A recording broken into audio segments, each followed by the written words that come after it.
ఇప్పుడు దాకా మీరు మీల్ మేకర్ కర్రీ చేసి ఉంటారు, కానీ ఈ విధంగా చేసి చూడండి, చాలా టేస్టీగా ఉంటుంది.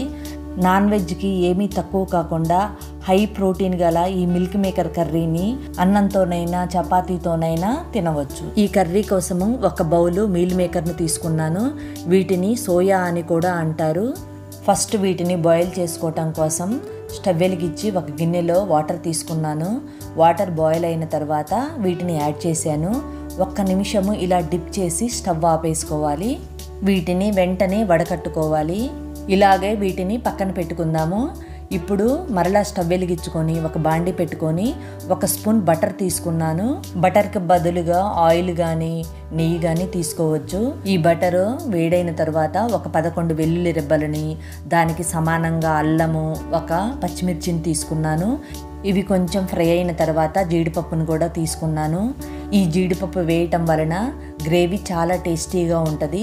ఇవి కొంచెం ఫ్రై అయిన తర్వాత ముందుగా కట్ చేసి పెట్టుకున్న 2 పెద్ద ఉల్లిపాయ ముక్కలని యాడ్ చేస్తున్నాను. ఉల్లిపాయ ముక్కలు త్వరగా యాగాలి అని అంటే ఒక 1/2 స్పూన్ సాల్ట్ని యాడ్ చేశాను. ఉప్పేసిన తర్వాత మొత్తం కలిసే విధంగా ఒకసారి కలుపుకోవాలి. ఇవి కొంచెం ఫ్రై అయిన తర్వాత ఒక 1/2 స్పూను పసుపును కూడా యాడ్ చేస్తున్నాను. స్టవ్ ఫ్లేము లో టు మీడియంలో పెట్టుకొని ఎక్కువగా ఫ్రై కాకుండా ఈ విధంగా ఫ్రై అయితే సరిపోతుంది. ఇప్పుడు ముందుగా కట్ చేసి పెట్టుకున్న 2 టమోటా ముక్కలను కూడా తీసుకున్నాను. ఈ టమోటా ముక్కలు ఈ విధంగా మగ్గిన తర్వాత స్టవ్ ఆపేసుకోవాలి. ఇప్పుడు ఈ సోయాని ఇలా ప్రెస్ చేసి వాటర్ అంతా తీసిన తర్వాత ఒక బౌల్లో తీసుకుంటున్నాను. వేడి వాటర్లో ఎక్కువసేపు సోయాని ఉంచామనుకోండి, అవి మెత్తగా అవుతాయి. అందుకనే వెంటనే వడకట్టుకోవాలి.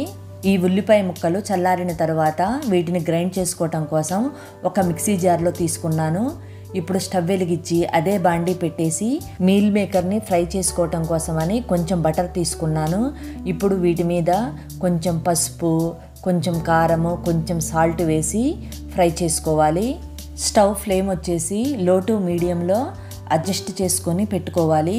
ఈ మీల్ మేకర్ని ఈ విధంగా ఫ్రై చేసుకొని కర్రీలో వేసుకుంటే చాలా బాగుంటాయండి. ఇలా ఫ్రై అయిన తర్వాత స్టవ్ ఆపేసి ఒక బౌల్లో తీసుకున్నాను.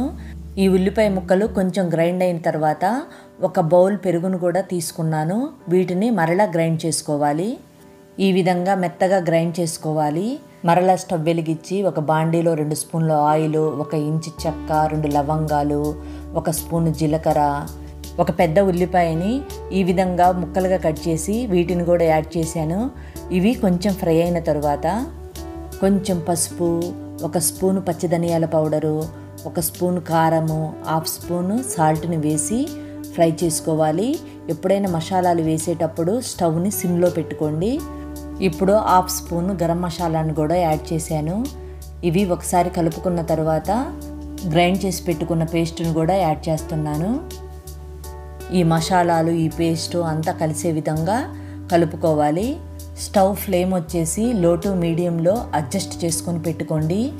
ఇలా అంతా కలిసిన తర్వాత ఒకసారి టేస్ట్ చూస్తే కారం తక్కువగా ఉందనేసి 1 స్పూన్ కారాన్ని యాడ్ చేశాను. ఈ విధంగా మధ్య మధ్యలో కలుపుతూ ఫ్రై అయిన తర్వాత ఇప్పుడు కొంచెం కొంచెం ఆయిల్ రిలీజ్ అవుతుంది కదా, ఈ టైంలో వాటర్ని యాడ్ చేయాలి. మీకు ఎంత గ్రేవీ కావాలో దానిని బట్టి వాటర్ని యాడ్ చేసుకోండి. సాల్ట్ సరిపోతుందా లేదా అనేది కూడా ఒకసారి చెక్ చేసుకోండి. 1/2 స్పూన్ జీలకర్ర పౌడర్ని యాడ్ చేశాను. గ్రేవీలో జీలకర్ర పౌడర్ వేసుకుంటే చాలా టేస్టీగా ఉంటుందండి. ఇవి ఒకసారి కలుపుకున్న తర్వాత 1 స్పూను కసూరి మేతిని కూడా తీసుకున్నాను. కసూరి మేతి లేకపోతే స్కిప్ చేయండి. ఆ ప్లేస్లో కొంచెం కొత్తిమీరని తీసుకోండి. ఈ విధంగా ఆయిల్ పైకి వచ్చే వరకు ఫ్రై చేసుకోవాలి. ఇలా ఆయిల్ పైకి వచ్చిన తర్వాత మీల్ మేకర్ని యాడ్ చేస్తున్నాను. మీరు కూడా నేను చేసిన విధంగా ఒకసారి కర్రీ చేసి మీకు ఎలా వచ్చింది అనేది కామెంట్ సెక్షన్లో కామెంట్ చేయండి. మరి నేను చేసిన ఈ రెసిపీ మీకు నచ్చినట్లయితే తప్పకుండా నా ఛానల్ని లైక్ చేయండి, షేర్ చేయండి, సబ్స్క్రైబ్ చేసుకోండి. పక్కనున్న బెల్ ఐకాన్ కూడా క్లిక్ చేయండి. 3-4 మినిట్స్ ఉడికిన తర్వాత స్టవ్ ఆపేసుకోండి. Thank you for watching.